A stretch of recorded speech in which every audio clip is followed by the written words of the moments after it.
할렐루야, 안녕하세요. 콜로라도 스프링스에 있는 한미 감리교를 담임하고 있는 목사 김태준입니다. 오늘 또 5월 20일 수요일 또 기현TV를 통해서 또 여러분 만나게 됨을 기쁘게 생각합니다. 잠시 같이 기도하시겠습니다. 하나님 은혜 가운데 또 주의 말씀을 오늘도 묵상할 때 주의 성령께서 저희의 생각과 마음을 주관해 주사 주님의 뜻을 헤아리고 또 그 뜻 안에서 살아갈 수 있는 복된 인생이 될 수 있도록 인도해 주시옵소서. 예수님의 이름으로 기도하옵나이다. 아멘. 오늘 저희가 함께 보실 말씀은 요한계시록 13장 1절에서 18절까지의 말씀 저희 같이 보도록 하겠습니다. 제가 봉독해 드립니다. 내가 보니 바다에서 한 짐승이 나오는데 뿔이 10이요 머리가 7이라. 그 뿔에는 10 왕관이 있고 그 머리들에는 신성모독하는 이름들이 있더라. 내가 본 짐승은 표범과 비슷하고 그 발은 곰의 발 같고 그 입은 사자의 입 같은데 용이 자기의 능력과 보좌와 큰 권세를 그에게 주었더라.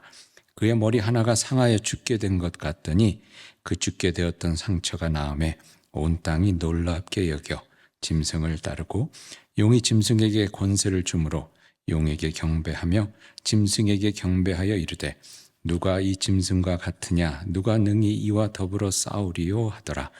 또 짐승이 과장되고 신성모독을 말하는 입을 받고 또 42달 동안 일할 권세를 받느니라.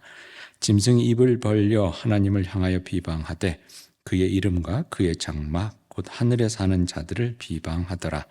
또 권세를 받아 성도들과 싸워 이기게 되고 각 족속과 백성과 방언과 나라를 다스리는 권세를 받으니 죽임을 당한 어린 양의 생명책의 창세 이후로 이름이 기록되지 못하고 이 땅에 사는 자들은 다 그 짐승에게 경배하리라. 누구든지 귀가 있거든 들을지어다.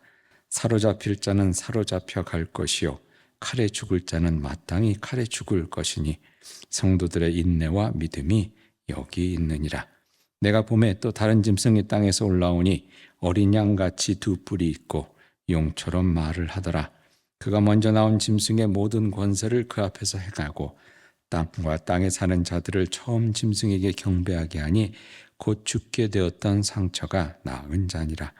큰 이적을 행하되 심지어 사람들 앞에서 불이 하늘로부터 땅에 내려오게 하고 짐승 앞에서 받은 바 이적을 행함으로 땅에 거하는 자들을 미혹하며 땅에 관한 자들에게 이르기를 칼에 상하였다가 살아난 짐승을 위하여 우상을 만들라 하더라.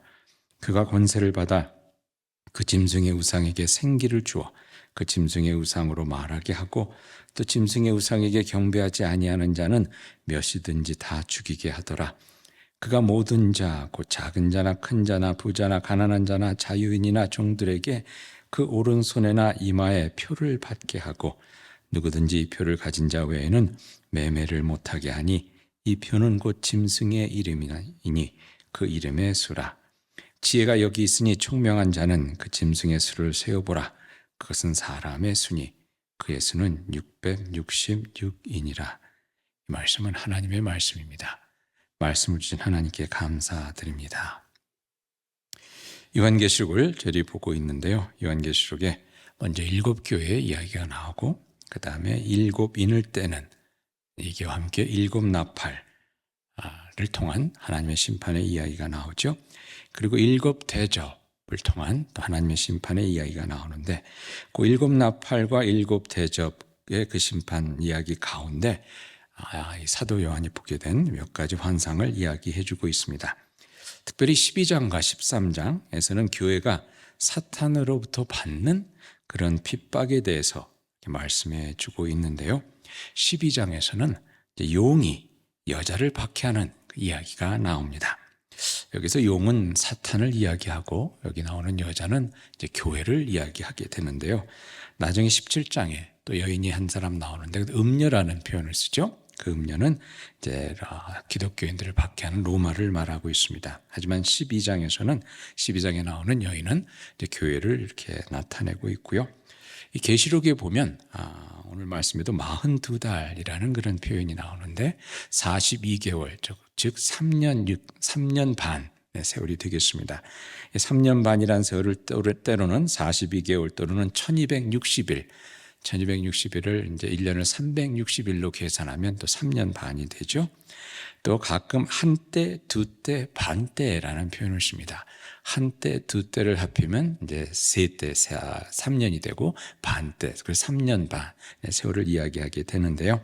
이때는 힘들고 어려운 때, 고난을 이겨나가야 하는 그런 때를, 그런 시간을 의미하게 됩니다. 이때를 3년 반의 세월, 1260일, 한때, 두때, 반때를 믿음으로 잘 이겨나가라는 것이 요한계시록의 말씀의 요지가 되겠습니다. 오늘 보신 13장에는 용, 즉 사탄과 동역하는 그 두 짐승의 이야기가 나옵니다. 여기서 재미있는 게 이 사탄이 말세 역사하는데도 이 삼위일체처럼 이렇게 역사한다는 거죠. 용과 짐승이 둘이 있는데, 즉 이 사탄이 역사하는데 하나님의 역사하심을 이렇게 모방하는 이 짝퉁으로서의 이런 모습을 저희들이 오늘 보게 됩니다. 오늘 첫째 짐승에 대해서 13장 3절에 이야기하기를 이렇게 나와 있습니다. 그의 머리 하나가 상하여 죽게 된 것 같더니 그 죽게 되었던 상처가 나음에 온 땅이 놀랍게 여겨 그를 따랐다 하고 나와 있습니다. 상하여 죽게 되었는데 다시 상처가 나서 살아났다는 거죠. 어떻게 보면 예수님의 부활하심, 그런 모습과 비슷한 것을 여기서 보게 됩니다. 그리고 또 둘째 짐승의 이야기가 나오는데요. 13장 11절에 이렇게 나와 있습니다. 내가 봄에 또 다른 짐승이 땅에서 올라오니 어린 양같이 두 뿔이 있고 라고 되어 있습니다. 어린 양 같다. 계시록 5장에 보면 예수님께서 그 어린 양의 모습으로 이렇게 나오게 되는데요.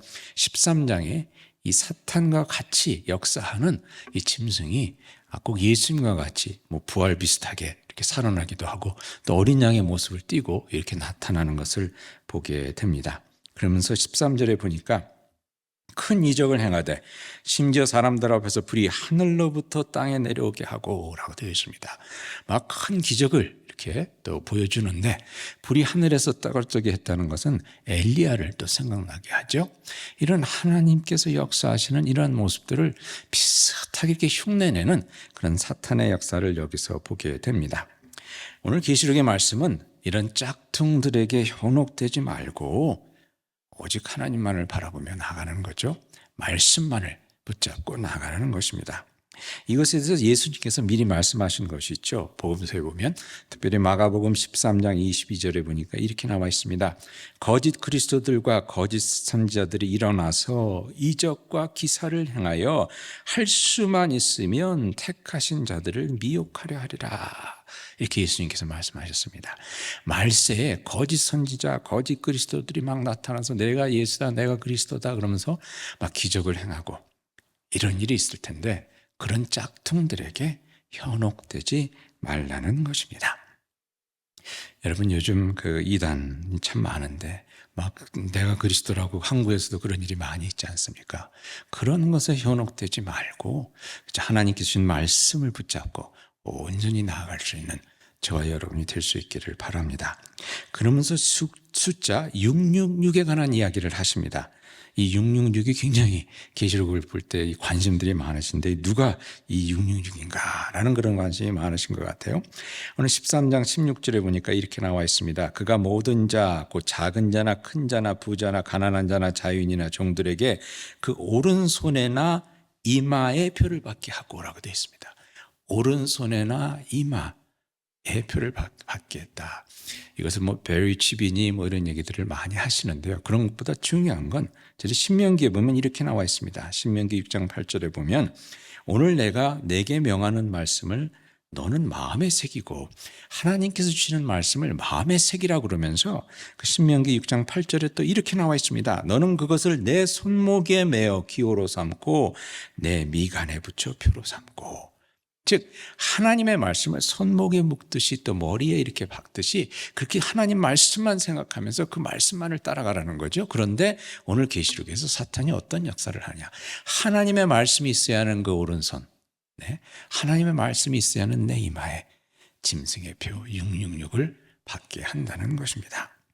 하나님의 말씀대로 살아가지 못하게 하는 그런 사탄의 역사를 오늘 이 666으로 표현하고 있는 것입니다.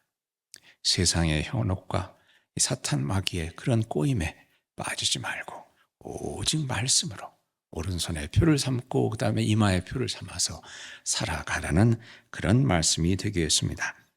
지금도 우리를 현혹하며 하나님의 말씀대로 살지 못하게 하는 것들이 얼마나 많이 있습니까? 이런 물질적인 핍박이 아니다 하더라도 사실 세계 여러 곳에서 이 종교적인 핍박을 통해서 우리 그리스도인들이 얼마나 많은 고통 가운데 있습니까? 하지만 저희들은 그런 물질적인 또 육체적인 고통은 없다 하더라도 세상적인 가치관이 저희들에게 얼마나 저희들을 심하게 흔들어 대고 있습니까? 이 666이란 숫자를 잠깐 생각해 봤으면 하는데요. 한간에서는 666이 히틀러다 또는 컴퓨터다 이런 설들이 많이 있는데 신학계에서 얘기하는 정설은 네로 황제를 말한다는 것입니다. 그런데 이 666이 누구냐 하는 것보다 더 중요한 것은 이게 본문에 흥미로운 설명이 하나 나와 있는데요. 666이 사람의 수다라고 되어 있습니다. 오늘 18절에 보니까 지혜가 여기 있으니 총명한 자는 그 짐승의 수를 세어보라. 그것은 사람의 순이라고 되어 있습니다. 사람의 순이 그의 수는 666이라. 여러분 아시다시피 계시록에서 7이라는 숫자는 하나님의 완전함을 나타내는 숫자입니다. 7이라는 것은 7 교회 또 7 7 나팔 7 대접에서 볼 때 하나님의 완전하신 심판을 나타내는 거죠. 거기에 하나가 모자라는 숫자 6, 이 6이라는 숫자는 하나가 모자라기 때문에 사람의 숫자로 이렇게 생각되고 있는 것입니다. 시편 8편 4절에 보면 이렇게 나와 있죠. 사람이 무엇이기에 주께서 그를 생각하시며 인자가 무엇이기에 주께서 그를 돌보시나이까. 그를 하나님보다 조금 못하게 하시고 라고 되어 있습니다. 그러니까 하나님의 숫자 7보다 조금 못한 6이 사람의 숫자가 되는 것입니다. 그렇다면 어떻게 보면 666은 이게 좋은 숫자 아닙니까? 555 이것보다는 좋은 숫자고 444 이것보다는 좋은 숫자고 하나님보다 조금 못한 숫자니까요. 하지만 여기서 저희들이 기억했으면 하는 것은 중요하지만 덜 중요한 것으로 인해서 제일 중요한 것을 잊을 수가 있다는 것입니다. 다시 말씀드리겠습니다. 중요하지만 덜 중요한 것으로 인해서 제일 중요한 것을 놓쳐버릴 수가 있다는 것입니다. 도스토옙스키의 카라마조브 형제들이라는 소설에 이런 우화가 하나 나옵니다. 러시아 교회가 막 이렇게 부흥하는 가운데 그 종교의 어떤 타락함을 드러내기 위해서 쓰여진 그런 우화인데요. 무슨 얘기냐면 러시아 예수님께서 재림해서 오십니다. 예수님께서 다시 방문을 하시는데 예수님이 체험을 제일 처음에 오셨을 때처럼 가난한 사람들을 만나서 그들에게 말씀을 나눠주고 병자를 고쳐주고 기적을 행하시고 그러니까 이제 소위 말해서 밑에 있는 사람들, 가난한 사람들 이런 사람들이 막 모이기 시작했습니다. 그래서 그 소문을 듣고 러시아 정교회 이제 제일 우두머리 되는 페트리아크라고 그러죠. 주교가 이제 예수님을 만나러 갑니다. 예수님을 잡아다가 감옥에 쳐놓고 예수님을 만나러 갑니다. 그래서 예수님을 만나서 뭐라고 얘기를 하면 이렇게 얘기를 합니다. 주님, 지금은 주님이 오실 때가 아닙니다. 지금 교회가 막 이렇게 부흥하고 있고 막 이렇게 교회가 커지고 있는데 지금 오시면 우리는 또 예수님을 잡아다가 십자가에 못 박을 수밖에 없습니다. 그러니까 다시 가셨다가 나중에 오십시오. 이렇게 얘기하는 그런 이야기가 나옵니다. 여러분, 교회가 잘 되는 것 중요하죠. 하지만 예수님이 오시는 일에 비해서는 하나도 중요한 일이 아닙니다.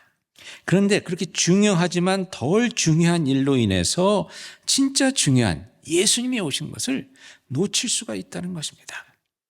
저희 말세에 저희가 조심해야 할 것은 우리가 중요하다고 생각하는 것 때문에 가장 중요한 예수님을 놓치는 일이 없어야 한다는 것입니다.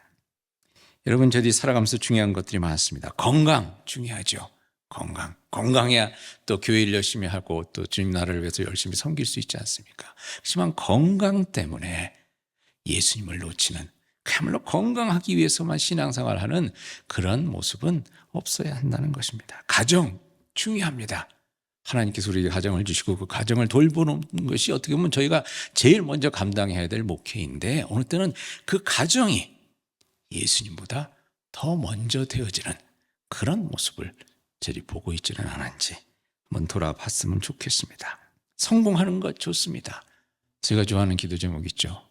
머리가 될지언정 꼬리가 되지 않게 하시고, 성경에 나오는 축복의 말씀입니다. 그 말씀대로 우리가 성공해서 그걸 통해서 하나님의 영광을 돌려야 하는데, 오히려 성공을 위해서 하나님을 믿게 되는 그런 모습이 저희들 가운데 있지 않습니까? 혹시 만약 예수님이 내일 오신다고 하면 이 모든 것을 저희가 다 내려놓을 수 있겠느냐 하는 질문을 한번 해봤으면 좋겠습니다. 혹시 저희 가운데 예수님이 오셨는데, 주님 제가 지금 방금 은퇴했는데 골프 1년만 딱 즐길 수 있으면 좋겠으니까 1년 후에 다시 오시면 안 되겠습니까? 라고 할 사람은 없겠죠.